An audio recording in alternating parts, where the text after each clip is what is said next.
Hello and welcome back to another episode of Absolutely, brought to you right here by your favorite cereal, Benny-O's. That's right, Benny has a cereal named Benny-O's. What does it taste like? Blood, sweat, and tears. Don't eat it. Anyway, today... Don't eat it. Today we're going to talk about Robert Downey Jr. is back as Iron Man. No, Someday. No, do not start that rumor. We are not going to be the source of that rumor. Okay, so here's what happened. Robert Downey Jr. finally won an Oscar for his portrayal in Oppenheimer. He has now done a huge interview in some magazine coming out soon. In that interview, he basically said, they asked, would you be willing to come back as Iron Man? And his reaction was, yes, Iron Man is in my DNA.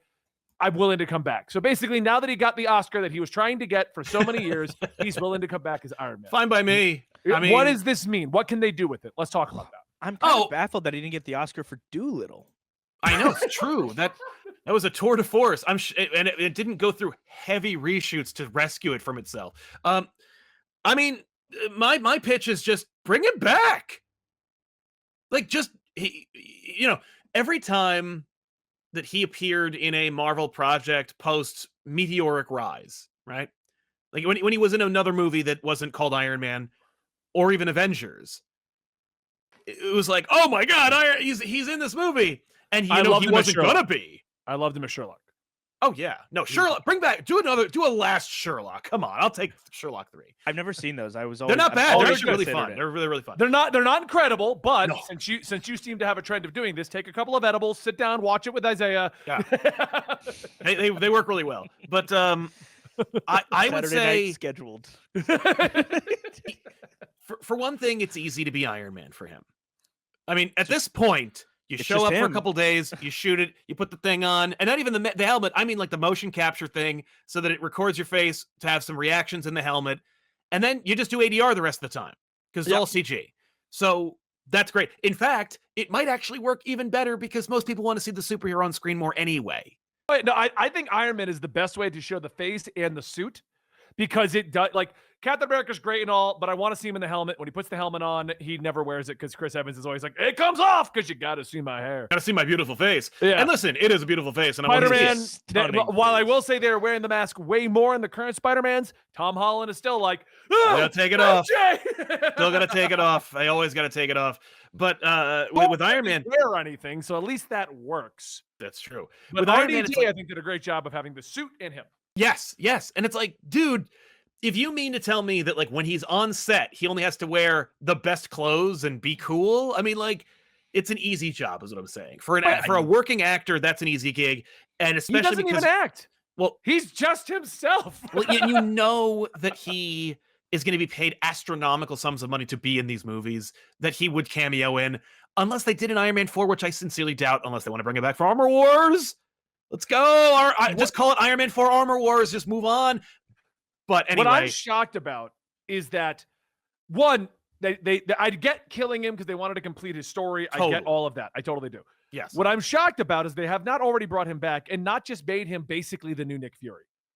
Yeah. Because like fair. Samuel L. Jackson is doing great. He's still going across them. But at this point, because everyone's writing Nick Fury differently, his character's all over the place. Yes.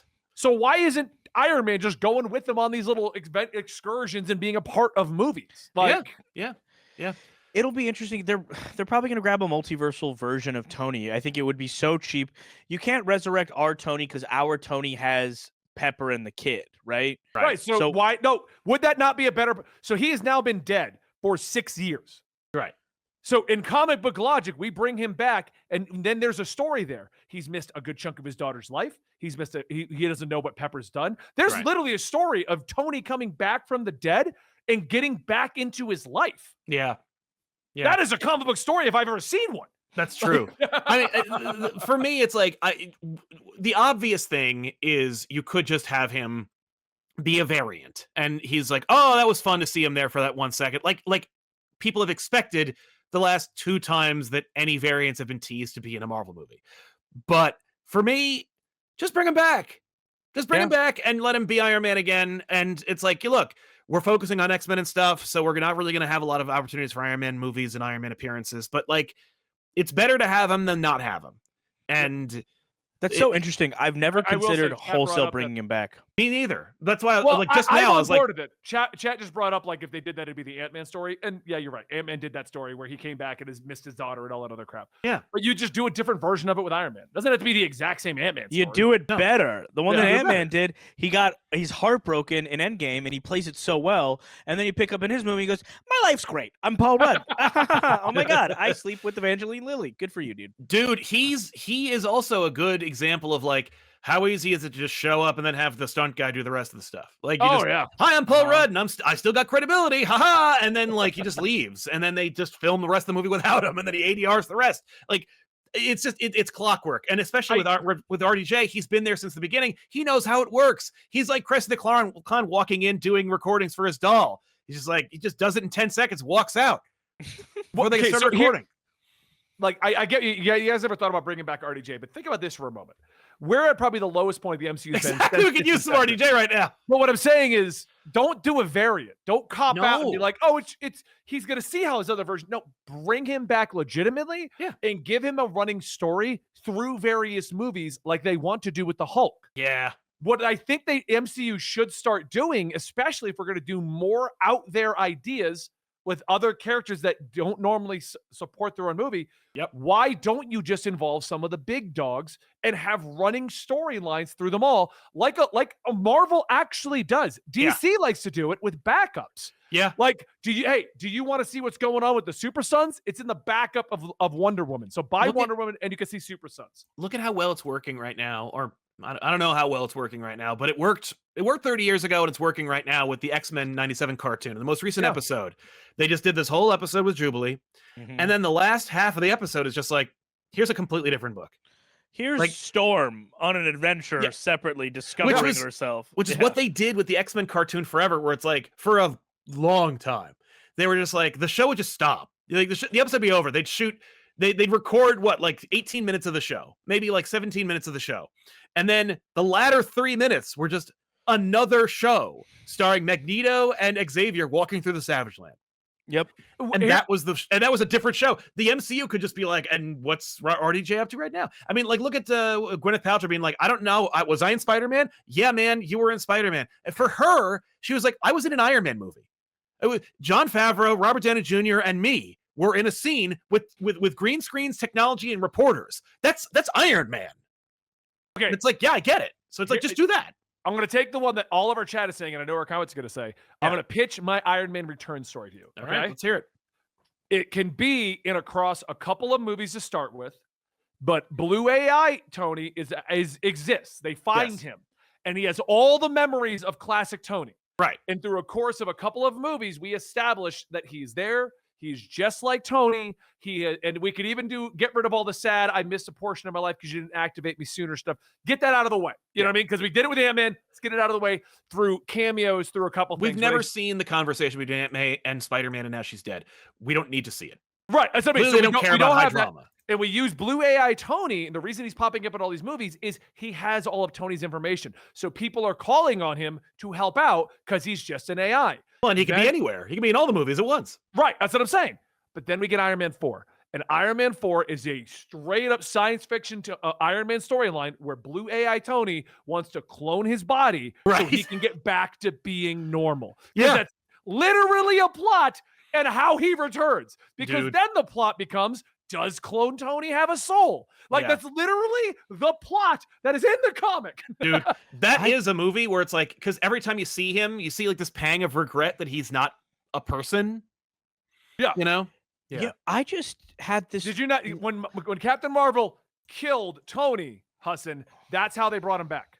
I read that. They cloned his body, moved his mind. How did they put his body in like life support and stuck it under a building or something? That's the Arno thing. I'm not sure when it was cloned because there's a whole plot where he's wondering if he has a soul. So Brody's thing being a clone, and then Tony's like, "Oh, there we go." I just had this moment where I realized that the MCU is insane now. And I don't know how you write stories in a world where like the Guardians have med packs that instantly heal you. Yes. In the same world where Tony Stark has nanobots and Wakandans had impervious shields. Now they don't have an impervious shield or whatever. Like their movie said, just kidding, you can swim underneath, whatever. Yeah. Iron Man. I love the Iron Man franchise because it was before the shark was jumped. Yes. how does that franchise work in this era of the MCU, right? That's the MCU's problem right now. The biggest issue, and people don't want to acknowledge this, is that it's turned into the comics. Yeah. Where it doesn't make sense for half of the things that are happening to be happening. Yeah. One of the biggest arguments I've made for the longest time is the Punisher does not make sense in the Marvel universe. It doesn't make him not a good character or a great story, but when he suddenly has to show up and team up with superheroes, you're like, why is Frank here? This doesn't work. Why don't they kick his ass and take him away? And it's like, well, that's every Spider-Man Punisher team up. Is Spider-Man being like, I'm gonna beat this guy. It's the same thing with Deadpool, where they spent almost 10 years turning Deadpool into a hero so that people would stop trying to haul him to prison every time he showed up. They did the same thing with Harley Quinn in DC, where it's like, everyone's got to arrest Harley. Okay, Batman now accepts her. Right. I think I've got the perfect, because for me, this is very much a little bit of an aside, so forgive me, but between Nolan and the other Batman movies, people were like, what are we going to do to establish a grounded but still superhero kind of world Batman franchise? And my pitch was always, you do something like Clayface, because Clayface is so fantastical and so insane, but so humanly tragic. You get the best of both worlds. You can establish this is fantastical, so a world like Superman could exist in this world. Yeah, but it's also a classic Batman villain that works in the context of Batman. So you're like, all right. Also, his stakes are super low. So it's like, Superman won't show up. It's not like, oh, I'll have Vandal Savage show up. That would be a problem. So yeah, but that's how you do that.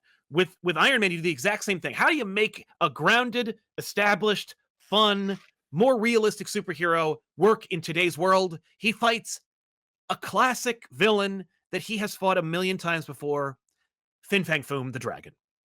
Yeah. You have ramp the stakes up. Iron Man has fought big things. I mean, let him take on the freaking Mandarin. The Mandarin awakens Fin Fang Foom and they fight. That's your movie. Gosh. So, all right. I think anything more anyone wants to add to this, or is this did you guys have any thoughts about so I pitched bring him back. He's back. Do either of you guys think no, bring him back for Secret Wars and then let him rest? No, I don't think so at this point. And honestly, the reason is simple. The MCU tried to function without any big stars. It tried. It could have worked if they owned Tom Holland's Spider-Man, but they don't. And the fact of the matter is, the only other person, in my opinion, that could have carried the MCU post-Endgame beyond Spider-Man is Black Panther. Right. Tragically, we can't do that. Yes. So I think without Black Panther, without Spider-Man in the MCU's actual we own him, I think the best option right now, because Thor tanked at Love and Thunder, bring back RDJ or bring back Chris Evans. Chris Evans has shown no interest in returning. Yeah. But if RDJ is, you have him do the role of Samuel L. Jackson, and he just starts popping up all over the place. That's what I think would help bring the MCU back to where it was. And do the stupid Hulk storyline that's supposed to go through multiple movies that you've been teasing forever, because we want a proper Hulk storyline. Yeah. I mean, just do something with Hulk, at least before you go all in on mutants. I feel differently. I think that there is an immediate worry to bring Robert Downey Jr. back, because they suck, man. They're going to announce contracts immediately, like RDJ is signed for a 5-year, 4-picture deal, whatever. Yes. And that'll ruin the character and the momentum of it. So if you bring anybody back, I just don't want to know. I don't want to know how long they're back. I don't want to know their purpose. I don't want to know a goddamn thing. When Spider-Man, we haven't even gotten a formal Spider-Man 4 announcement. I hate that there have been so many oh, and this is what's going to happen in this movie. Sony wants a multiversal movie. Kevin Feige wants grounded. Shut up. Yeah. Release the movie. That's it. Yeah. That's the only thing that needs to happen. So that's how I feel about it. I like Robert Downey Jr. I loved Iron Man as a character. Very cool. I think you either need to give him the biggest threats ever, or you got to nerf this man significantly, because nanotech suit, especially the Mark 48 version, the final one that he was using at the end. I never liked it. Or sorry, Mark 85. God, that suit is impossible to beat, basically. You know, I guess Thanos beat him up, but that's it. I just want to add to my statement real quick, because chat's like, no, do better movies with new characters. I agree. But you know how you get people to have faith in the MCU again? start ramping up stuff they know is a success. Make some good stuff back to back for a little bit. Yeah, more than getting like fun characters back or good actors or whatever. Just write a damn like everyone's thing. excited for Deadpool, and now we're already worried about Fantastic Four. What if Fantastic Four had RDJ coming in, and like that was a part of the announcement? Everyone would be excited about it, regardless of the Silver Surfer deal. Yeah. And then if the movie's good, and you didn't ruin the Silver Surfer with this, you sold. You got a whole new group of characters that can carry a franchise. Yeah. There you have it. Just like if we do a Guardians 4. Oh, yeah. Have the Iron Man on it. Iron Man has been a Guardian. I got to say, though, that's not a bad idea. Have him show up for the intro. That's fun. I just like the Guardian. I was thinking about this the other day, how that movie feels so classic heyday golden age MCU in a way that nothing else around it, in my opinion, not nothing else, but it has as much resonance. That's because they got one of the original directors who was back from the heyday of the MCU. Yeah. Which is why everyone's like, oh, James Gunn's going to the DCU. No, I'm excited. No, because he was from the heyday, and his last movie did not adapt to the current model of Marvel. Yeah. His last movie was, leave me the hell alone. You fired me, rehired me. I'm going to do this movie, and if you try to get in my way, screw off. And in DCU, he's the boss. Who's going to yell at him? Yeah. To be determined. But I remember like somebody played, I think it was Dog Days by Florence and the Machine in the car. Yeah. And that song meant something different for a long time. It was How I Met Your Mother. It was all these other things. And Guardian, like I had this feeling of excitement of like, I want to go home and watch a comic book movie really badly right now. Yeah. Which I can't say for any other thing that's happened recently other than Spider-Man No Way Home have I really felt that. So. All right, I'm going to wrap this topic up right here because now we're just going to start it over, basically. Thank you guys for watching today's episode of Absolutely. I'm Benny, that is Hassan, that is Sal, and I am back from vacation. So make sure you stick around and watch every video so you can figure out which ones I'm on. All right, see you next time.